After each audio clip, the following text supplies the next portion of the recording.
What is going on, guys? Richie here, back again from the Red Planet Films, bringing you yet another movie review, and this time it is going to be for The Ritual, starring a whole bunch of British actors that I do not know, but I see from my research that they are very well known.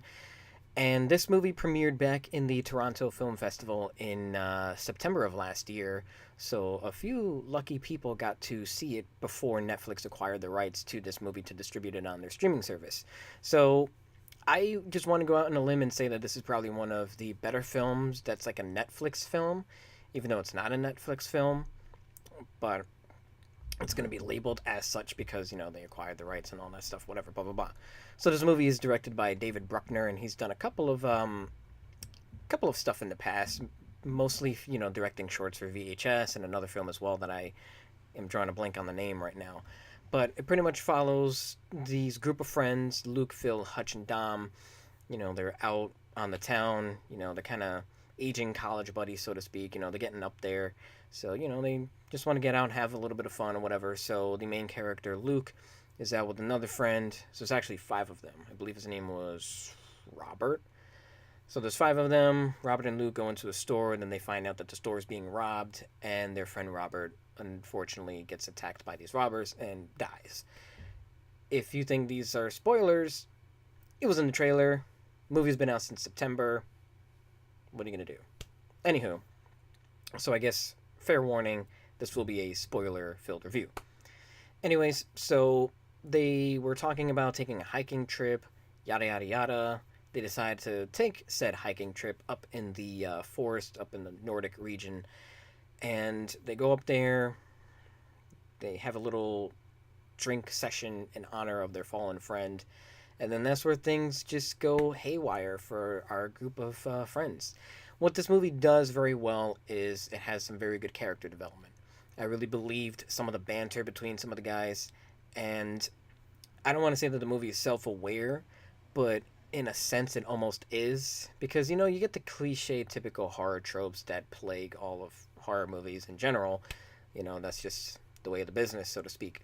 But they do kind of point it out, but not in an obvious way, but in a way that's cleverly written. There's one part in particular where one of the characters says to the other, I believe it's Phil, he says to, the rest of the group, they stumble upon this cabin in the woods, of course, that's pretty typical for a horror film.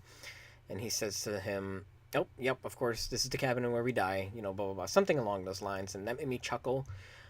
There was a couple other different lines that they provided that kind of had that same, comedic relief to kind of brush away at the horror tropes. And I really appreciate kind of stuff like that because it kind of gives it a different feel, a different vibe. You're not really expecting said cliches to be riddled throughout the film.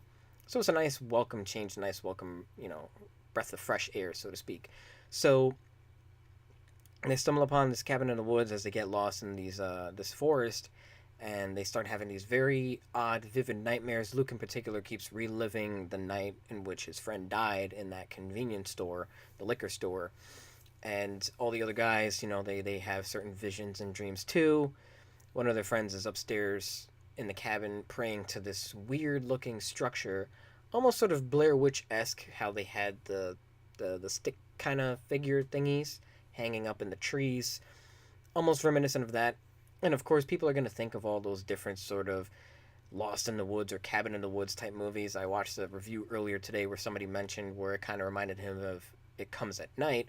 And when I can see his point of view, this movie is completely different to It Comes at Night, whereas that film goes the less is more aspect, which I typically tend to enjoy. This movie, while it does do that in the beginning, the third act, which I'll touch upon in just a second, reveals sort of said thing that's going bump in the night that our friends in this movie are hearing, rummaging about throughout the forest. Anywho, they decide to hightail it out as soon as they wake up from their crazy nightmares. There's a little bit of friction going on in the group, and it's believable, again, because of that character development. It's there. Some of the banter, again, as I made mention, is very believable. And then, of course, when friction and chaos starts coming in between their friendship, you believe it. You buy into it. You're like, okay, if I was in this situation, maybe I would be this guy. Maybe I would be that guy. I would try and be a little bit more rational, or who knows, something might not gel well, and then it causes friction and chaos and problems, unfortunately. But they kind of regroup and everything like that. They're trying to go southeast or southwest, I forget which way, so they can get up top and see where they're going. One of their friends unfortunately falls victim to said creature that's lurking in the woods.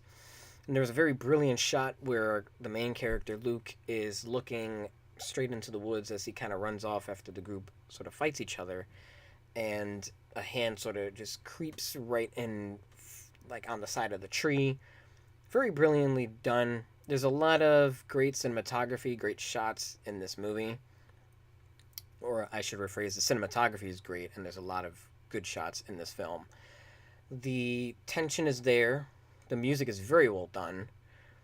And there was one scare in particular towards the third act. I don't even know if it was intentional or not, but it got me.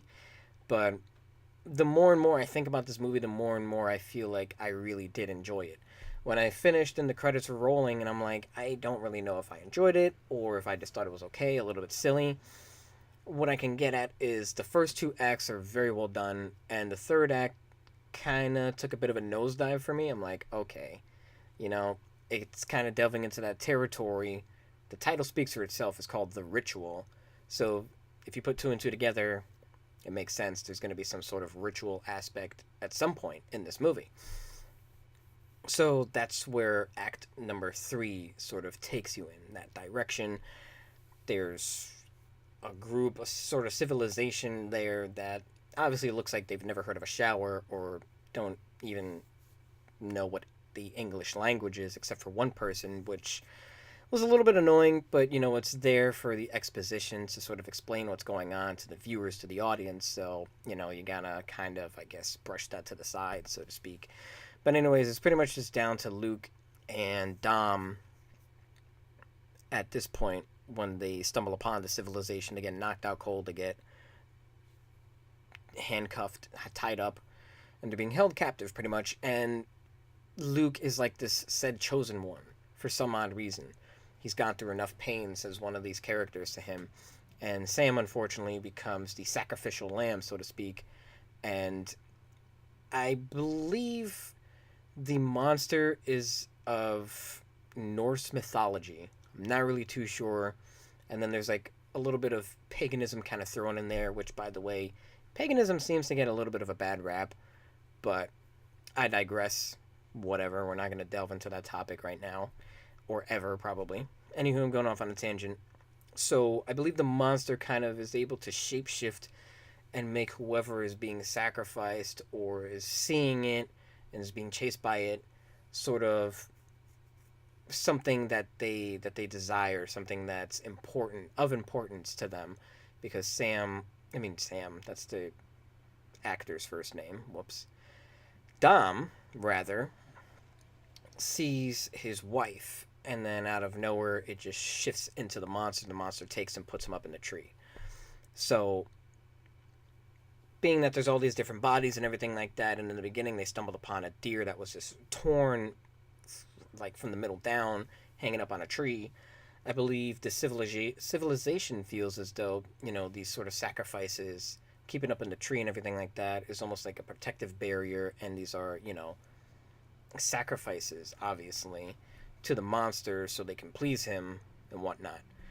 And that's kind of hinted at a little bit when Luke is talking to one of the characters that's in the civilization, and she's kind of pretty much telling like the rest of the plot and everything like that. So it's getting a little bit hokey. Unfortunately, again, as I made mention, Dom kicks the bucket, so it's just down to Luke. Luke figures out a way to break free of his shackles. He has to break his thumb, slide his hands out, and he pretty much ransacks the cabin, lights it up on fire, finds a rifle, shoots one of the guys. But as he's coming downstairs after he set a fire up in the roof, a hilarious scene is like this really witch-looking character, and she's just staring up at him, and he just decks her right in the face, which made me laugh uncontrollably, because that's something that I wish more characters would do in horror films or suspense or thriller movies. is just very satisfying when they actually do something that you just cheer and you're like, yes, thank you, you did something smart. So Luke, he was pretty much on his A game and everything like that, and I did kind of feel bad for him because he pretty much watched all of his friends die, and it was very reminiscent to the beginning of the movie, the opening act, where his friend died in the liquor store. But eventually he makes it out. The monster's going wild, and this is where you get a very good glimpse at it. And I feel like it was a very unique design, very unorthodox. I enjoyed it. Would I have appreciated if they would have not shown it off too much? Maybe a couple of quick close-up shots. But for the most part, I believe the CG was on point. I believe it looked great. Again, the creature design, very well done. I liked it. But Luke is able to escape, and then the movie sort of just ends, and the credits roll. But again, really enjoyed the tension, really enjoyed the score. The cinematography was great. It was a bit of a slow burn, but then once the action picks up towards like the last 10, 15 minutes of the movie, you're just pretty much on the edge of your seat. It's going, it's going, it's going, it's going. So the slow burn approach to me works wonders. To compare this movie to It Comes at Night, two different entities. I really loved It Comes at Night. That was one of my favorite films of 2017. And this is definitely one of Netflix's better pickups. I know a lot of people had a bit of a problem with the Cloverfield paradox. I personally enjoyed it, and I know a couple of other people that did enjoy it, or, they thought it was pretty decent. But another video for another time, which, by the way, I do have a review for. But nonetheless, really enjoyed The Ritual. I wasn't really... I don't really know what I was expecting, to be quite honest with you, but I let the trailer play when I was on Netflix, and I'm like, you know what? Before this trailer finishes, let me just jump right into it, and I ended up enjoying it. I believe if I had to give this movie a letter grade, I would give it a solid A-. So thank you all so much for tuning in. The reason why I didn't give it like an A or an A plus is just because like the third act kind of started falling a little bit flat. There was a couple of things. It's like whatever, but it was meant to sort of fill in the gaps for the plot and everything like that. But I mean, overall, this was a very, very well done film. I am very jealous of everybody that got to see it at the Toronto Film Festival. Well, one of these days, I will make a trip to said film festivals, maybe vlog my experience and everything like that, and be able to give you guys those sort of like early movie reviews before movie studios kind of acquire the rights and distribute it to like the mass public and everything like that. One day, in due time. But anyways, if you have seen The Ritual, please do let me know in the comment section down below what you thought. Is it one of your favorite or more favorite horror films as of late? I feel like horror is slowly making a bit of a comeback, which is very good. 2016 had some pretty decent movies, and so did 2017. So I'm digging it, But again, let me know in the comment section down below if you've seen this movie. What were your thoughts? If you're gonna leave a spoiler, just say, hey, like spoiler warning or whatever. If you haven't already, make sure to like this video, favorite it, share with your friends on Facebook, Twitter, or wherever. Any little bit of help is greatly appreciated. In the description box down below, you will find the link to our film channel. This is our film channel. Our gaming channel, the Red Planet Gaming, where we are almost about 800 subscribers strong as of this recording. Also in the description box, you'll find the link to our Facebook, Twitter, and Instagram if you want to follow us on social media. We're trying to be a little bit more social with you guys this year, so that's one of our goals, one of our New Year's resolutions, is to just further expand on being more social and branch out in other different areas for both channels. So if you guys are interested, all that info in the description box, as well as a little Streamlabs donation link if you want to give us some couch change, pocket change, any little bit of stuff, even the gum underneath your shoe, it doesn't matter. Not mandatory, just decided to make it for shiggles because I've had people ask about it in the past over on our gaming channel whenever I've done live streams. But anyways, that's pretty much it. Like, favorite, share, comment. Check the description box for all links and info. Make sure to turn on them notifications to never miss an upload. Subscribe if you're new, join the Red Planet Army. And that is pretty much it for now. Thank you all for tuning in, and I will catch you guys in the next video. So, thanks for watching.